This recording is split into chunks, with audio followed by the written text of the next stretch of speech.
Hello दोस्तों, veterans नमस्कार। मैं दीवान सिंह। आपको पता है कि 20 दिसंबर 2023 को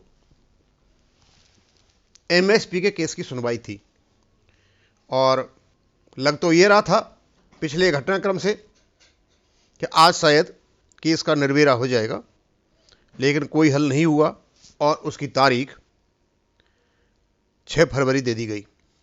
तो पहले तो मैं यहाँ बताऊँगा, वीर बहादुर सिंह जी ने अपना मैसेज डाला है, मैं उसी को पढ़ के बताऊँगा, क्योंकि मुझे तो अपडेट बताना है जो एक्चुअल है। और जो इनके वकील हैं, वकील जितेंद्र एडवोकेट से भी मेरी बातचीत हुई, उनसे बताया था, लेकिन पूरा अपडेट मुझे यहाँ मिल गया। तो जो कुछ उन्होंने बताया वो यहाँ लिखा हुआ है, पढ़ के बताता हूँ। और उसके बाद यहाँ कुछ मैंने फ़ोटो लगा रखे हैं, इनको बार बार बताने के। एक तो ये श्रीमान है, इनको कहीं कोई जगह नहीं देता, ये आकर के यहाँ एक्स सर्विसमैन से बकवास कराते हैं।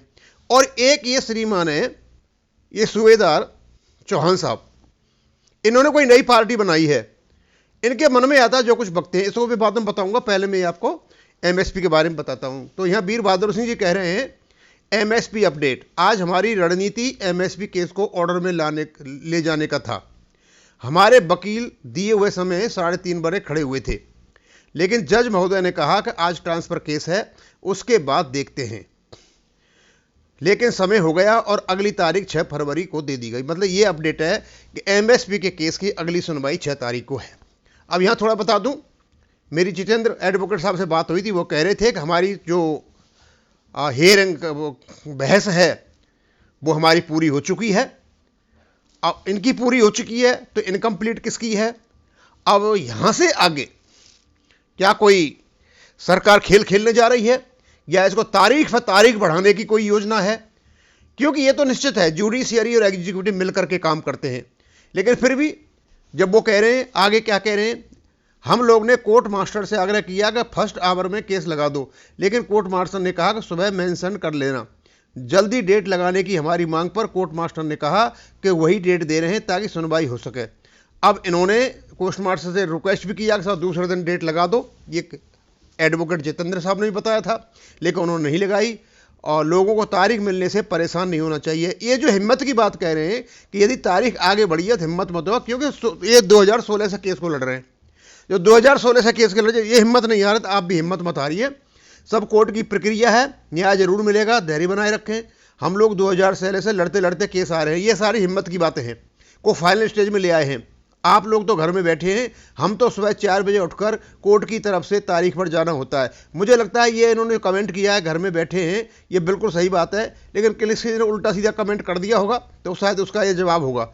और ये सब 22 ऑफ एक्स सर्विसमैन सोसाइटी के पदाधिकारी पिछले 8 साल से कर रहे हैं। बिल्कुल सही है कि इस केस को यही लड़ रहे हैं, voice of ex serviceman society लड़ रही है और कोई नहीं लड़ रहा है, और उन्हीं के वकील ने वही खर्चा कर रहे हैं, और कोई इसका श्रेय लेना चाहे तो लें। अब इस केस को जैसे तारीख आती है, उस तारीख से 7-8 दिन पहले समान एमएसपी होगी और लेकर के वीडियो बनाना और कमाना। एक तो ये श्रीमान है, ये बैठे हुए हैं यहाँ पर, दिनेश पत्रकार गर्ग, ये करते हैं। जब इनको कोई नहीं मिलता है तो यहाँ सूबेदार साहब को लेकर के आ जाते हैं। इन्होंने यहाँ लिखा, वह ओआरओपी एमएसपी पर नया जबरदस्त कार्य सैनिकों के हित में। हमने सोचा आज कौन सी बड़ी बात हो गई वो हमारी ओआरओपी एमएसपी पर, क्योंकि ये थंबनेल डालने से लोग इसको देखेंगे, इनको व्यूज मिलेंगे, इनको पैसे मिलेंगे। इन दोनों ने एमएसपी पर कोई बात नहीं की, बस सिर्फ इतना सा कहा कि एमएसपी का केस वीर बहादुर सिंह जी लड़ रहे हैं, कि उनको पता भी नहीं है कौन लड़ रहा है कौन नहीं लड़ रहा है, क्या कर रहे हैं क्या नहीं कर रहे हैं। अब उसके बाद चौहान साहब ने कई पार्टी बना ली है। अपनी पार्टी बनाओ, राजनीतिक बनाओ, लेकिन हमारी आप बेइज्जती करो, चौहान साहब हमें बर्दाश्त नहीं है। आपको पता होगा कि आप जिस तरीके से बोलते हो, रामलीला मैदान में आपको हिदायत दी गई थी कि आप अपने मर्यादा में रह करके बात करोगे, कुछ भी बोलते हो। रेवाड़ी की रैली में आपको नहीं बोलने दिया गया। जहां भी ऐसे स्टेज पर जाते हो, आपसे लोग कटते हैं कि भाई इनको न बोलने दिया जाए, क्यों आप जो बोलते हो ना, वो क्या बोलते हो वो खुद ही पता नहीं है। आपने बोला पूर्व सैनिकों का मान सम्मान नहीं है। सर, आपका मान सम्मान नहीं होगा, हमारा मान सम्मान है, हम मान सम्मान से रहते हैं। अच्छे परिवारों से आते हैं, अच्छा खाते पीते हैं, अच्छे बच्चों के साथ रहते हैं। आपका सम्मान नहीं है तो आप जाने, इसे आप हम पर न थोपें। भारतीय जवान किसान पार्टी, अब इन्होंने कोई भारतीय जवान किसान पार्टी मतलब किसान भी इकट्ठे कर लिए और इन्होंने जवान भी इकट्ठे कर लिए। सूबेदार चौहान साहब ये बताइए, ये किसान कौन से हैं आपके? एक तो किसान वो थे संसद पर चढ़ाई की थी और लाल किले पर खालिस्तान का झंडा फहरा दिया था। एक किसानों की अभिनेत्री अभी कुछ दिन पहले संसद में कूद पड़ी थी और षड्यंत्र रच रही थी संसद में, अभी वो जेल में है। क्या उस किसान पार्टी से संबंधित रखते हो आप? कौन सी किसान पार्टी? थोड़ा नाम तो बताइए, कौन कौन से किसान हैं आपके पास? भ्रष्टाचार का बोलबाला। सर भ्रष्टाचार आप क्या रोकोगे? कर रही है ईडी अपना काम, वो आपका काम नहीं है, वो आप कुछ कर भी नहीं सकते हो। किसान पार्टी बनाइए, राजनीतिक पार्टी बनाइए, खूब बनाइए, लेकिन यहां बरगलाइए मत। और रही इसकी देश की हालत खराब, सर आप क्या कहां रहते हो, किस दुनिया में रहते हो आप? सर आज की आईएमएफ की रिपोर्ट देखिए, इंडियन मॉनेटरी फंड, वो क्या कह रहा है? आपने आंख बंद कर रखी है, कान बंद कर रखे हैं, अपने को मतलब बिल्कुल एकदम उसमें डाल रखा है। आईएमएफ ने कहा है कि सबसे बढ़ती हुई अर्थव्यवस्था भारतवर्ष की है और भारतवर्ष को इस जगह पर लाने का काम सिर्फ नरेंद्र मोदी जी को जाता है। और सर वहां देखिए, अमेरिका के राष्ट्रपति, उन्होंने ये कहा है, पहले वाले ने, बराक ओबामा जी ने, कि 2014 में यदि मोदी जी नहीं आते तो आज भारत की दुर्दशा हो रही होती। लोगों को बरगलाओ मत आप बेकार की बातें कर रहे हो। पत्रकार बिके हुए हैं सर, आपके साथ ये पत्रकार जी बैठे हो, पत्रकार नहीं है, ये यूट्यूबर है। पत्रकार सारा अपना काम कर रहे हैं और उन्हीं से वो चल रहा है और वो अपना काम कर रहे हैं पूरे के पूरे। ये पत्रकार नहीं है, ये यूट्यूबर है। आपने एक बढ़िया बात की, लेकिन मुझे नहीं लगता आप सफल हो जाओगे, कि नेशनल पत्रकारों पर जो सुबह से लेकर शाम तक जो चर्चाएं होती हैं कम्युनलिज्म की, उसके खिलाफ आप केस करोगे। करो सर, बहुत अच्छा लगेगा, हम वीडियो बनाएंगे और इसमें हम आपके साथ हैं। लेकिन मुझे नहीं लगता आप कहीं सफल हो पाओगे, क्योंकि आप कहीं टिकोगे भी नहीं, जो उसके बिना पॉलिटिकल पार्टी का काम नहीं चलता, किसी भी पॉलिटिकल पार्टी काम नहीं चलता, आप कुछ नहीं कर पाओगे। आप पार्टी बनाइए, खूब आराम से बनाइए, लेकिन एक्सेशन को मत बहकाइए। रही इसकी बात कि आप हमारे लिए कुछ कर रहे हो, आप हमारे लिए कुछ भी नहीं कर रहे हो। आप लोगों ने केवल और केवल हमारे मुद्दों को उलझा दिया है।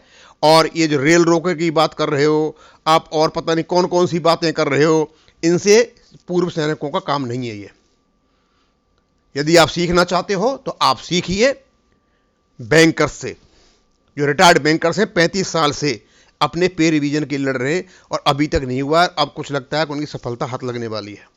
पिछले 10 साल से बैंकर्स सर्विंग 5 डे वीक के लिए लड़ रहे हैं और शायद 7-8 दिन के बाद, इतने दिन के बाद, लड़ाई के बाद रेल नहीं रोकी इन्होंने, अब शायद इनका काम होने वाला है। सिविलियंस को जितने भी फायदे मिलते हैं, कोई रेल नहीं रोकता, अपने फायदे लेकर के रहते हैं, उन्हीं की वजह से हमें फायदे मिलते हैं। रेल रोकने से फायदे मिल जाते तो बहुत अच्छी बात है, रेल रोकने से तो सब कुछ भी नहीं होता।